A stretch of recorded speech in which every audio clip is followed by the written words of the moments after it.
বলিউডের বাদশাহ শাহরুখ খানকে বাংলাদেশে পাঠিয়ে দেওয়ার হুমকি দিচ্ছেন একজন বিজেপি নেতা, যার নাম রাহুল সিনহা।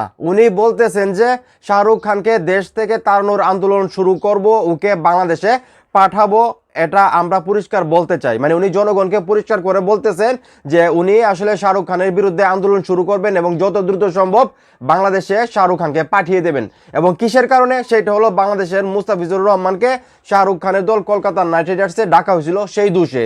আমরা সবাই জানি ভারত ক্রিকেট বোর্ডের হস্তক্ষেপে কিন্তু মুস্তাফিজুর রহমানকে আইপিএল থেকে, মানে কলকাতা নাইট রাইডার্স থেকে বাদ দেওয়া হয়েছে, যেটা নিয়ে ভারত এবং বাংলাদেশের মধ্যে বলতে গেলে এক প্রকার যুদ্ধের মতোই চলতেছে, যেখানে বাংলাদেশ ক্রিকেট দল বা বিসিবি চাইতেছে টি-20 ওয়ার্ল্ড কাপ খেলতে ভারতে যাবে না, আইপিএলকে বাংলাদেশের সম্প্রচার বন্ধ করা হয়েছে। তো টোটালি সব বিষয় মিলে কিন্তু আসলে এখানে শাহরুখ খানের কোনো দোষ নাই, কারণ আইপিএল নিলামে মুস্তাফিজুর রহমানের নাম দিছে কে? শাহরুখ খান নাম দিছে হলো ভারত ক্রিকেট বোর্ড। তো তারা নাম দিছে, সেখান থেকে অনেকগুলো দল মুস্তাফিজুর রহমানকে কেনার চেষ্টা করছে, সেখান থেকে শাহরুখ খানের দল 9,20,00,000 রুপিতে কিনছে। তো আজকে যদি অন্য কোনো দল কিনতো, চেন্নাই কিনতো বা পাঞ্জাব কিনতো বা অন্য কোনো দল কিনতো, তাহলে কি এই ধরনের আলোচনা আসতো না। শাহরুখ খান একজন মুসলমান, সেই জন্যই এই আলোচনাটা আসতেছে।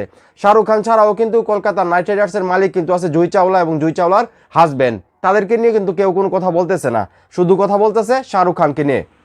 এবং আমি যে কথাগুলো বলতেছি এগুলো কিন্তু আমার কথা না, এখানে শাহরুখ খানের একটা ফ্যান পেজ আছে, সেখানে এটা পোস্ট দেওয়া হয়েছে এবং এই পোস্ট নিয়ে কিন্তু অনেক সমালোচনা হইতেছে। কারণ রাহুল সিনহা একজন বিজেপি নেতা এবং উনি কিন্তু ডাইরেক্টলি বলতেছে যে শাহরুখ খানকে বাংলাদেশে পাঠিয়ে দেবে।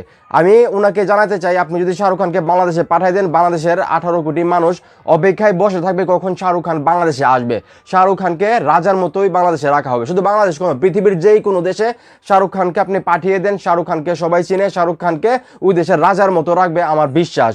এবং আপনাদের দেশের মোদির চাইতেও শাহরুখ খানের জনপ্রিয়তা এই গ্লোবালি সবচেয়ে বেশি, এবং ভারতকে যতটুকু মানুষ চিনে শাহরুখ খানের জন্যই মানুষ চিনে, এবং শাহরুখ খানের অবদান ভারতের জন্য সেটা অস্বীকার আপনারা কখনই করতে পারবেন না।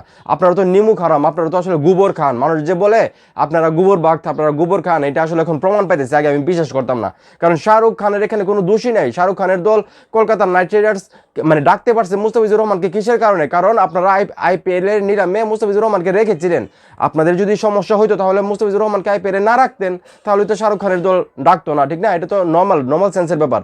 আপনাদের যদি কাউকে গালি দিতে হয়, কারোর বিরুদ্ধে প্রতিবাদ করতে হয়, সেটা করবেন ভারত ক্রিকেট বোর্ডের বিপক্ষে, ঠিক না? ক্রিকেট বোর্ড কেন মুস্তাফিজুর রহমানের নাম দিল আইপিএল নিলামে? আপনারা তাদের বিরুদ্ধে কথা বলেন, তাদের বিপক্ষে কথা বলেন, কথা না বলে শাহরুখ খানকে পাইছেন, সে মুসলমান, তাকে নিয়ে যেমন চাতা আপনারা বলতেছেন।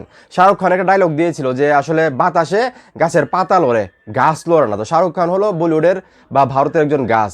আপনারা শাহরুখ খানের যে পরিমাণ অর্থ সম্পদ আছে, যে পরিমাণ সম্মান আছে, তার 100 ভাগের 1 ভাগও আপনাদের নাই। শাহরুখ খানের নখের যোগ্যতা আসলে রাহুল সিনহা নাই, যেটা আমি বিশ্বাস করি। তো সেই জায়গা থেকে আমি একটা কথা বলতে চাই, শাহরুখ খানের পাশে আমরা সবসময় আছি, কারণ শাহরুখ খান বাংলাদেশের মানুষকে ভালোবাসে, বাংলাদেশের ক্রিকেটারদেরকে সবসময় উনি সাপোর্ট করে, সেটা হোক সাকিব আল হাসান, সেটা হোক মুস্তাফিজুর রহমান। তো এখন এই মুহূর্তে যারা আমার এই ভিডিও দেখতেছেন, এই যে একজন বিজেপি নেতা গোবরখোর রাহুল সিনহা বলতেছেন যে শাহরুখ খানকে বাংলাদেশে পাঠিয়ে দেবেন, এই জন্য তিনি আন্দোলন শুরু করবেন, এটা পরিষ্কার করে জানাই দিতেছেন। তো আমরা আসলে কি চাই? বাংলাদেশের মানুষ কি আসলে শাহরুখ খানকে যদি সত্যি বাংলাদেশে পাঠিয়ে দেয়, বাংলাদেশের মানুষ কি শাহরুখ খানকে অ্যাকসেপ্ট করবে? আমি যে বললাম যে শাহরুখ খানকে বাংলাদেশে পাঠিয়ে দিলে রাজার মতো রাখা হবে, সেটা কি সত্যি বলছি? তা অবশ্যই কমেন্ট করে জানাবেন। আর এই যে গোবরখোর রাহুল সিনহা বিজেপি নেতা, তাকে আপনারা কি বলতে চান এই ভিডিওর মাধ্যমে অবশ্যই কমেন্ট করে জানাবেন। ভিডিওটা ভালো লাগলে অবশ্যই শেয়ার করবেন।